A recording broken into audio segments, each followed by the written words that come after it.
Stop waiting. Time is short.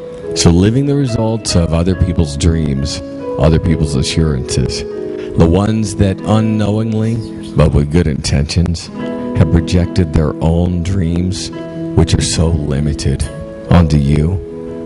Let's face it, sometimes others, even those closest to you, they cannot really handle you being happier. Let go of the noose of being what others need you to be.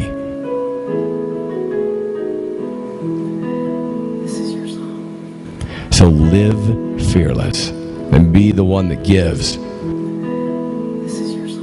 This is Sam Botta. It's going to be okay.